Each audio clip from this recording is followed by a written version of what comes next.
Online classes में सभी का स्वागत।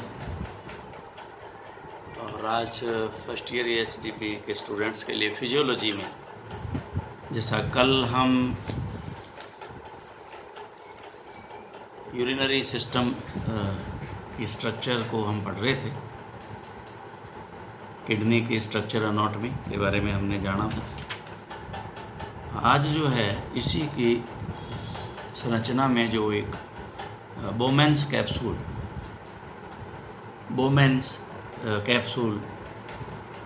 की इस पूरी संरचना के बारे में हम इसका अध्ययन करेंगे। तो प्रत्येक वृक्क नलिका वृक्क के कॉर्टेक्स भाग में स्थित एक प्याले नुमा संरचना यानी कि बोमेन्स पुट यानी बोमेन्स कैप्सूल से प्रारंभ होती है। ये पूरा का पूरा डायग्राम इन्होंने दे रखा है, तो आप देखें कि ये पूरा का पूरा जो है ये नेफ्रॉन का पूरा डायग्राम दिया गया है इसमें। तो ये बोमेन्स कैप्सूल से स्टार्ट होता है। इस संरचना में एक कोशिकीय जाली नुमा संरचना कैपिलरी टफ्ट पाई जाती है,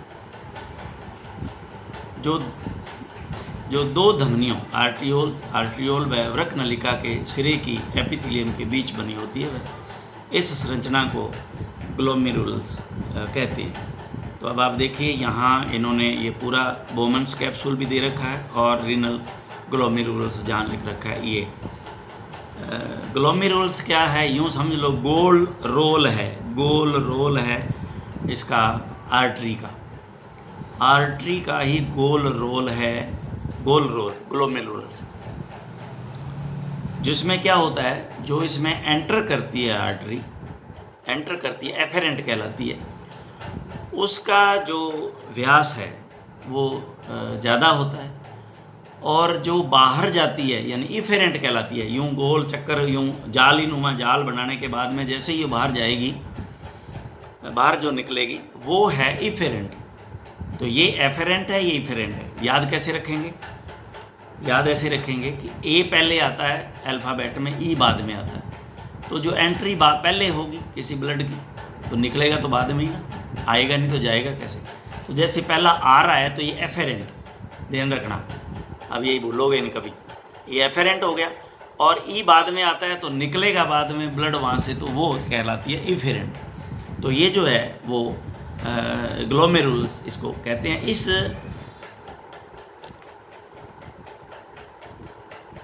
केशिकाओं के खाली स्थानों में बोमेन्स पुट की एपिथेलियम प्रवेश कर जाती है तथा ग्लोमेरुलस की केशिकाएं कैपिलरीज की एंडोथेलियम में उभार बनाती हैं। यह भी हम अच्छी तरह से इसको देखेंगे डायग्राम में। ये यहाँ पे हम इसमें डायग्राम में दे भी रखा है कि ये बीच का पोर्शन इसके एपिथेलियम का भरा है, और बाकी ये उभरा हुआ सा, देखिए उभार दिखा रखा है इन्होंने यहाँ कलर के अंदर। तो ये उभरा हुआ इस तरह से आपको ये नज़र आती है, उभार बनाती हैं। आधार झिल्ली बेसमेंट मेम्ब्रेन केशिकीय भित्ति यानी कैपिलरी एंडोथेलियम व बोमेन्स पुट की एपिथेलियम को पृथक करती है। बोमेन्स पुट के केशिकाएं यानी कैपिलरी एंडोथेलियम की केशिकाओं में छोटे छोटे उभार बनाती है, जिन्हें पोडोसाइट्स या फूट प्रोसेस कहते हैं। पोडोसाइट या फूट प्रोसेस इसको कहते हैं। ये मैं अब आपको एक डायग्राम अभी आपको बताऊंगा, ये क्लियर करूंगा। ये जो होते हैं वो पोडो, अभी आपके जब ये डायग्राम आएगा ना देखोगे तो ये आपके समझ में आ जाएगा। इसमें जो है अच्छा इसमें दे रखा है, इसमें अच्छा नहीं दिया गया, शायद अगले किसी, हाँ इसमें आगे आएगा, आगे बोमेन्स कैप्सूल पढ़ेंगे, इसमें पूरा दे रखा है, तो इसमें घबराने की बात नहीं है। पोडोसाइट्स क्या है, या फूट प्रोसेस इस तरह से जो है उभार निकले हुए होते हैं पैरों की तरह से। पोडो भी पैरों को कहते हैं ना, सूडोपोडिया कहते हैं नकली पैर, जैसे अमीबा है इसमें सूडोपोडिया बनते हैं। तो ये पोडोसाइट्स यानी कि छोटे छोटे पैरों उसके उभार जैसे, पैरों जैसे उभार। फूट प्रोसेस कहते हैं। इनके अलावा ग्लोमेरुल्स में मैसेंजियल सेल्स नामक कोशिकाएं भी पाई जाती हैं। ये इसका पूरा डायग्राम आपको बड़े सुंदर तरीके से, एक और बड़ा सुंदर क्लियर डायग्राम मेरे पास है, वो आपको शो, चलो पहले ही इसको मैं आपको शो कर देता हूँ ताकि ये सारा जो है आपको समझ में अच्छी तरह से क्लियर हो जाएगा, समझ में आ जाएगा। ये क्लियर आपको मैं अभी कर देता हूँ। इस डायग्राम को आप अच्छी तरह से देखें, ये वेरी क्लियर डायग्राम, एकदम से जो है नीट एंड क्लीन जिसको कहते हैं ना, एकदम साफ सुथरा ये है हमारे पास डायग्राम क्लियर उधर देख रहा है। तो ये देखिए अब यहाँ पे, ये यहाँ पे देखिए, ये एफेरेंट आर्ट्रियोल्स, एफेरेंट, ये एफेरेंट, इससे क्या हो रहा है, ये ब्लड इसमें जा रहा है, ये बोमन्स कैप्सूल है, ये बोमन्स कैप्सूल है, और ये ग्लोमेरुलस है, ये कैपिलरीज का ही बना हुआ है, ये देखिए अंदर ये यही घूम रही हैं, और ये ही जब बाहर निकलती है यहाँ से तो ये बन जाती है, ये बारीक, ये देखिए ये बारीक है जो, ये है इफेरेंट आर्ट्रियोल्स। ये देखिए इसका व्यास देखिए और इसका व्यास देखिए, दोनों में फ़र्क कितना है देखिए। तो ये अंदर एफेरेंट आर्ट्रियोल्स गया, ये बोमन्स कैप्सूल है, और ये इफेरेंट आर्ट्रियोल्स बाहर आ गया।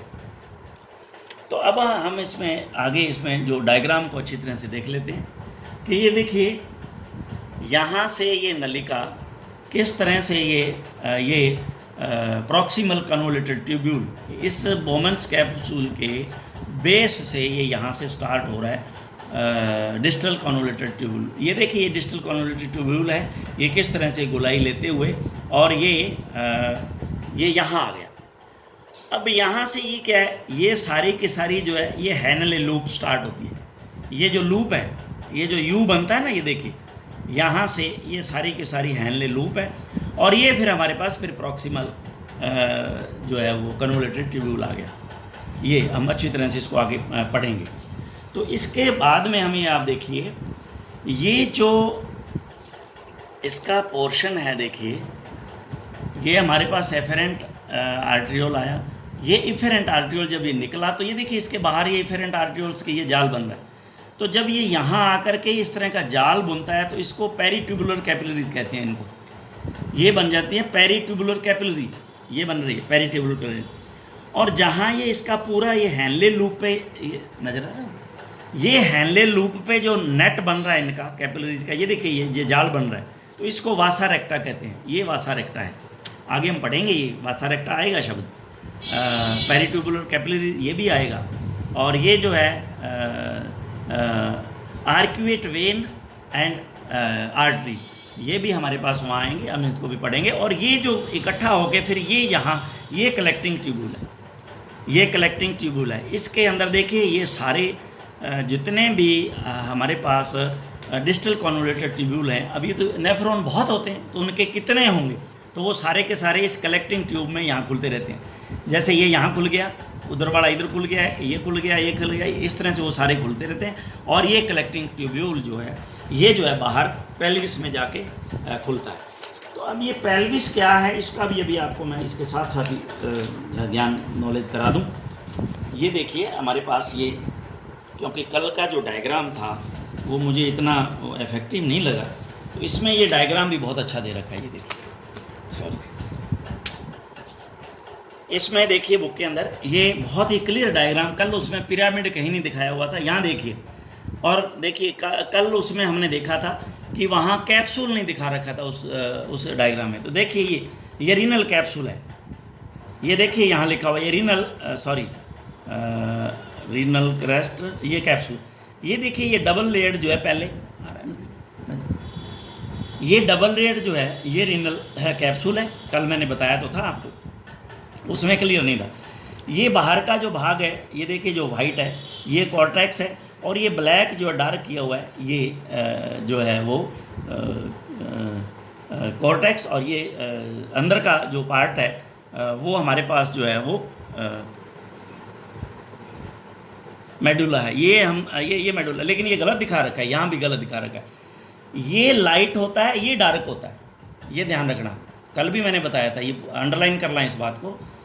ये लाइट होता है जहाँ इन्होंने डार्क दिखा रखा है, क्योंकि मेडुला हमेशा लाइट होता है और कॉर्टेक्स हमेशा डार्क होता है। तो ये अंडरलाइन करना है इस बात को। अब ये देखिए, ये आगे ये वर्ड आएंगे सारे के सारे, उसमें दिखाया हुआ नहीं है इसलिए मैं आपको बता रहा हूँ। ये जो है रीनल क्रेस्ट है, ये जो आपका ये जो हाइलस है, ये देखिए हाइलस क्या होता है इसमें। हाइलस वो जो जगह है जिसके अंदर आर्टरी जो है रीनल आर्टरी एंटर करती है गुर्दे में, और उस वहाँ से रीनल वेन बाहर निकलती है, और नर्व्स भी यहीं जो यहीं पर ही होती है, और यहाँ से यूरेटर भी बाहर निकलता है। तो ये इतनी चीज़ें जहाँ ये इस हाइलस से जो है वो एंटर और आउट होती हैं। ये जो हाइलस है इसका वो पैड जहाँ पे ये सारे के सारे आके जितने भी नेफ्रॉन्स हैं, इनके जो कैलिक्स हैं, वो आकर के जहाँ यहाँ आकर के खुलेंगे, ये जो है पैड है, ये देखिए, तो इसको क्रेस्ट कहते हैं। ये यहाँ खुलते हैं और यहाँ छन गए पूरे के पूरा, जो इधर से छना हुआ सारा ले आए यहाँ कलेक्टिंग हो गया, और यहाँ ये यूरेटर के माध्यम से ये यूरिनरी ब्लैडर में चला गया। तो ये अब हमने एक वो उधर एक लाइन थी पिरामिड। अब देखिए ये यहाँ पिरामिड नहीं समझ में आ रहा है। यहाँ देखिए ये देखिए ये इसका एक ये जो लॉब है, क्योंकि इस तरह के लॉब होते हैं उसके अंदर, किडनी के अंदर लॉब हैं, इनके अंदर नेफ्रॉन्स हैं, ये ध्यान रखना। अब ये जो लॉब हैं, ये देखिए लॉब, तो ये जो लॉब हैं ये क्या कहलाते हैं, ये रीनल, ये देखिए इसमें लॉब के अंदर ये देखिए उभार हैं दिए हुए इस तरह के।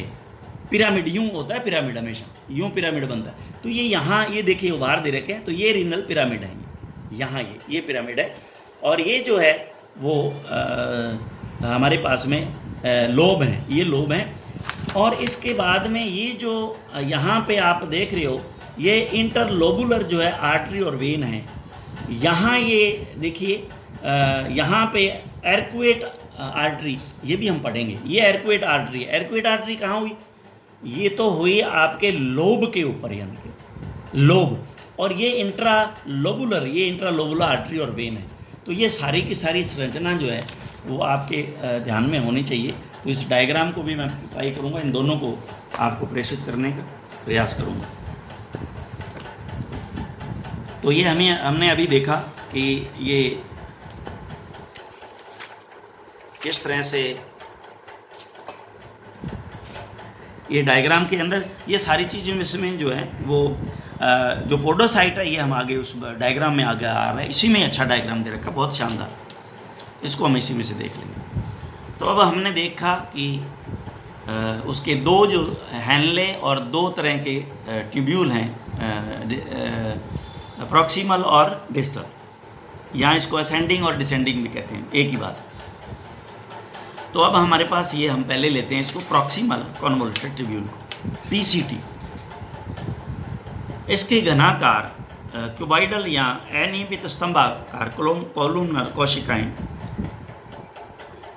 एक आधार झिल्ली पर टिकी होती हैं, जो दूसरी तरफ पाई जाने वाली पेरिनल्कीय कोशिकाएं पेरिट्यूबुलर कैपिलरीज की एंडोथीलियम के संपर्क में होती हैं। पीसीटी की कोशिकाओं पर अंदर की तरफ ल्यूमिनल सरफेस अत्यधिक उभार पाए जाते हैं, जिसे ब्रुश बॉर्डर कहते हैं, तथा यह पुनः अवशोषण के लिए सतह का क्षेत्रफल बढ़ाते हैं।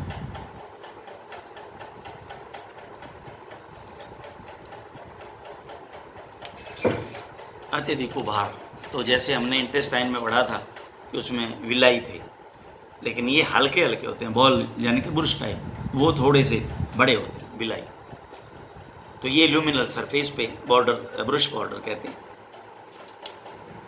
अब इसके बाद में हमारे पास हैनले लूप, अभी मैंने आपको बता दिया हैनले लूप यह पूर्ण रूप से विभेदित दो भागों से मिलकर बनता है, जिनमें विशिष्ट प्रकार की कोशिकाएं पाई जाती हैं। ये भाग निम्न है। एक इसका थिन भाग है, थिन पोर्शन, और एक है थिक पोर्शन। मोटे भाग की कोशिकाएं पतले भाग की कोशिकाओं की तुलना में अधिक मोटाई की, अधिक कोशिकाएं अंगयुक्त, जटिल व समीपस्थ कोशिकाओं से जटिल उभारों यानी इंटरडिजिटेशंस द्वारा जुड़ी होती है। डिस्टल कॉन्वोल्यूटेड ट्यूब्यूल, इसकी कोशिकाएं हैनले लूप के आरोही भाग यानी असेंडिंग पोर्शन, अब आप देखिए वो डिसेंडिंग था, ये असेंडिंग है। असेंडिंग डिसेंडिंग कहते हैं जो उस ऑर्गन से दूर जा रहा हो, डिसेंडिंग, और जो उस ऑर्गन के पास आ रहा हो, उसको वापस आ रहा हो, उसको असेंडिंग कहते हैं। असेंडिंग पोर्शन के मोटे हिस्से के समान ही घनाकार या स्तंभाकार होती है। यह नलिका वृक्क के कॉर्टेक्स भाग में पाई जाती है। यह संग्रह नलिका कलेक्टिंग डक्ट में खुलती है। तो ये कलेक्टिंग डक्ट मैंने आपको बताई। तो ये सारे वर्ड यहाँ आएंगे, इसलिए मैंने आपको पहले बताया। ग्लोमेरुल्स के बाद का रक्त वितरण दो प्रकार की वाहिनियाँ करती हैं। प्रथम प्रकार में अपसारी धमनियाँ यानी इफेरेंट आर्ट्रियोल्स एक बहुत घने कोशिकीय जाल में परिवर्तित हो जाती हैं तथा समीपस्थ व दूरस्थ सम्मिलित नलिकाओं के चारों ओर जाल सा बना लेती हैं, यानी डिस्टल और प्रॉक्सिमल कन्वोल्यूटेड ट्यूब्यूल्स के चारों ओर जाल सा बना लेती हैं। ये कोशिकाएं रक्त को इकट्ठा करके वृक्कीय शिरा यानी रीनल वेन तक पहुंचाती हैं।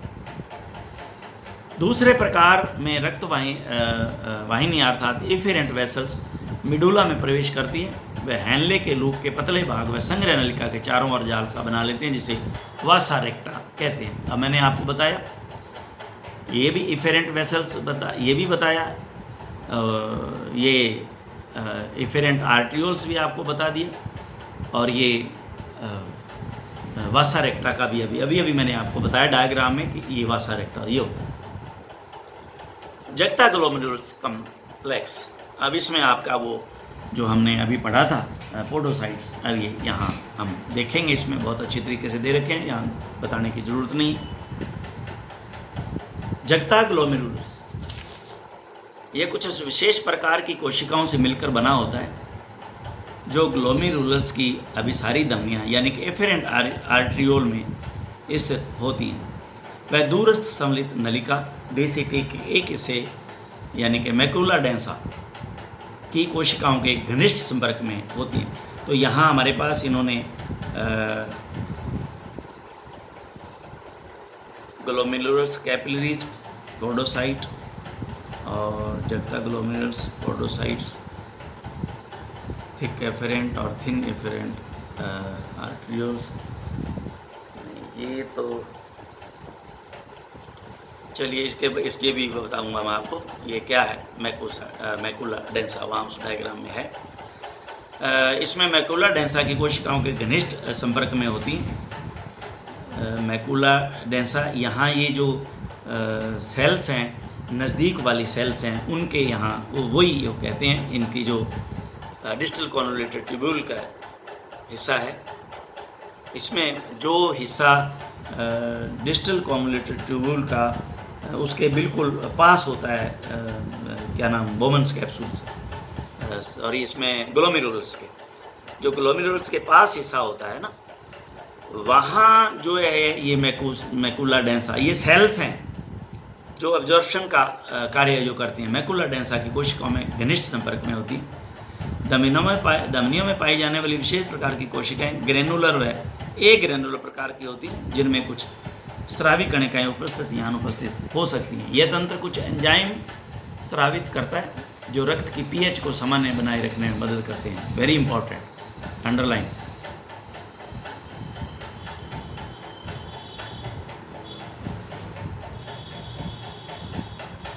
अब हमारे पास वृक्क के कार्य करने की हम को पढ़ते हैं, प्रक्रिया को, ये कार्य कैसे करता है।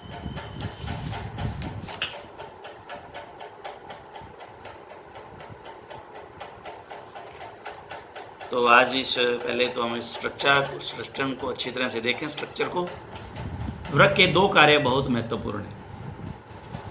रक्त अर्थात शरीर से अपशिष्ट पदार्थों का उत्सर्जन अर्थात मूत्र निर्माण,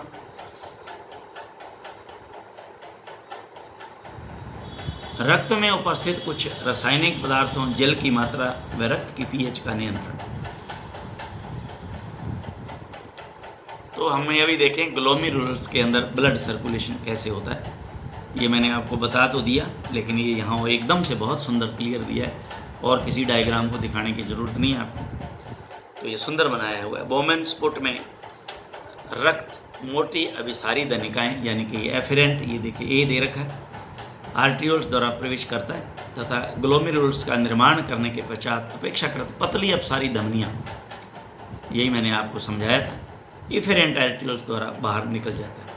इनके क्रमशः मोटे व पतले होने के कारण रुधिर अधिक मात्रा में दाब के साथ प्रवेश करता है और तथा कम मात्रा में बाहर निकल पाता है, जिससे ये आसानी से छन पाता है। यानी इधर से प्रेशर बनता है, उस प्रेशर के दबाव में ये जो है वो छन जाता है। तो ये हमारे पास ये डायग्राम बहुत सुंदर दिया हुआ है। थिक हैं जो एफेरेंट आर्ट्रियोल्स हैं और थिन जो हैं वो इफेरेंट आर्ट्रियोल्स हैं। तो इसको हम आज इसको पढ़ लेते हैं और इसका समझने का प्रयास हम इसको पूरे को कल दोबारा कर लेंगे, क्योंकि समय अब इस पूरे डायग्राम को समझाने का नहीं है, लेकिन इस लाइनिंग को पढ़ने का है। ग्लोमेरुलस में छनने के बाद रक्त से ग्लोमेरुलस छनित्र ग्लोमेरुलस फिल्ट्रेट बनता है, जो बॉबन्स स्पुट की नलिका में प्रवेश करता है। यह छनित्र में विभिन्न पदार्थ जैसे जल, इलेक्ट्रोलाइट्स, कम अणुभार वाले कार्बनिक व कार्बनिक पदार्थ, सोडियम क्लोराइड, पोटेशियम क्लोराइड और सोडियम बाइकार्बोनेट, ग्लूकोज, पोषक पदार्थ व यूरिया आदि होते हैं। छनित्र में विभिन्न पदार्थ जैसे ये जो छान होता है, वहाँ से जो छनते हैं वो ये आ जाते हैं। इन पदार्थों का पुनः अवशोषण, क्योंकि ये सारे काम के हैं। पोटेशियम जो है बड़ा ही इम्पोर्टेंट है, सोडियम की भी आवश्यकता बॉडी में रहती है, ग्लूकोज और दूसरे तरह के जो पोषक पदार्थ हैं, ये जो हमारे काम के हैं वो वापस ले लिए जाएंगे और यूरिया आदि को बाहर निकाल दिया जाएगा। तो ये रीअब्जॉर्प्शन अति आवश्यक होता है, जिससे बाह्य कोशिकीय द्रव एक्स्ट्रा सेलुलर फ्लूइड का आयतन व अनुपात सही तरीके से नियंत्रित रखा जा सके। संबंधित अंडरलाइन कर लेना इसको, रीअब्जॉर्प्शन क्यों आवश्यक है। संबंधित वृक्कीय कोशिकाएं इस हेतु आवश्यक ऊर्जा व सहायता प्रदान करती है। लगभग 98 to 99% जल पुनः अवशोषित हो जाता है। तो देखिए जो जल निकला बाहर तो वो बाद में जो है अवशोषित हो जाएगा। इसके अलावा सोडियम, पोटेशियम और ये जो क्लोराइड आदि आयनों का भी पुनः अवशोषण किया जाता है तथा अनावश्यक या अवशिष्ट पदार्थों जैसे यूरिया, यूरिक एसिड और क्रेटिनिन आदि का उत्सर्जन किया जाता है, बाहर निकाल दिया जाता है। अंडरलाइन कर लेना इसको। ये सभी कार्य 3 प्रक्रियाओं द्वारा संपन्न किए जाते हैं, जो निम्न प्रकार से। रक्त को ग्लोमेरुलस में ही छान कर ग्लोमेरुलस छनित्र ग्लोमेरुलर फिल्ट्रेट तैयार किया जाता है। ग्लोमेरुलस के अंदर ही वो छन जाता है और छनने के बाद में उसके अंदर ये जो छान जिसको कहते हैं फिल्ट्रेट, वो तैयार किया जाता है, जो अभी हमने पढ़ा इधर। इसके बाद में क्या होता है, वृक्कीय नलिका, रीनल ट्यूबुल यानी नेफ्रॉन आवश्यकता अनुसार किसी भी प्रक्रिया जैसे सेलेक्टिव परमेबिलिटी, चयनात्मक पारगम्यता या अन्य किसी प्रक्रिया द्वारा पदार्थों का अवशोषण या उत्सर्जन कर सकती है। ये सेलेक्टिव परमेबिलिटी ऐसी मेम्ब्रेन होती है जे चाहे तो जिसका सिलेक्शन कर दे और चाहे किसी को एक्सट्रैक्ट कर दे, बाहर निकाल दे। तो ये एक ऐसी परमेबिलिटी मेम्ब्रेन होती है। तो ये इसके द्वारा जो है ये सिलेक्ट होते हैं। जल व इसमें घुलनशील तत्वों के पुनः अवशोषण के द्वारा ही मूत्र की अंतिम सांद्रता निर्धारित की जाती है। तो जो लास्ट के अंदर जो यूरिन लेते हैं उसमें हम यही देखते हैं कि उसकी कंसंट्रेशन जो है वो कितनी है। तो उसकी सांद्रता पुनः अवशोषण हो जाने के बाद ही हम इसको कंसीडर करते हैं, जब ये यूरिनेट हो जाता है, यूरिनेट कर दिया जाता है। तो अब हमारे पास मूत्र निर्माण की प्रक्रिया, मूत्र निर्माण की क्रियाएं। तो ये हम आज जो है मुझे लगता है काफ़ी हो गया है। तो इन दोनों क्रियाओं को जैसे ये अभी हमने पढ़ा, ये जो मैकेनिज्म है इसको पूरे को हम इसको कल के हमारे लेक्चर में या परसों के लेक्चर में हम इसको पूरी तरह से स्टडी करेंगे ढंग से। अभी हमने इसका व्यू ले लिया है, जानने का प्रयास किया है इसके बारे में। अभी ये आपका मैकुला डेंसा वगैरह ये सारी चीज़ें मैं आपको जो है एक डायग्राम के माध्यम से कल जो है इस डायग्राम को या परसों तो इसको हम क्लियर कर लेंगे। तो आज मैं समझता हूँ कि क्योंकि अगर इससे आगे इसको स्टार्ट करते हैं तो ये लंबा समय इतना नहीं है आज का, तो इसके लिए आज इतना ही हमारे पास है। हम जो मटेरियल काफ़ी है आपके लिए, क्योंकि आपको पढ़ना भी होता है इसको, और इतने को ही आप याद कर लेंगे तो मोर देन सफिशिएंट है। Thank you very much.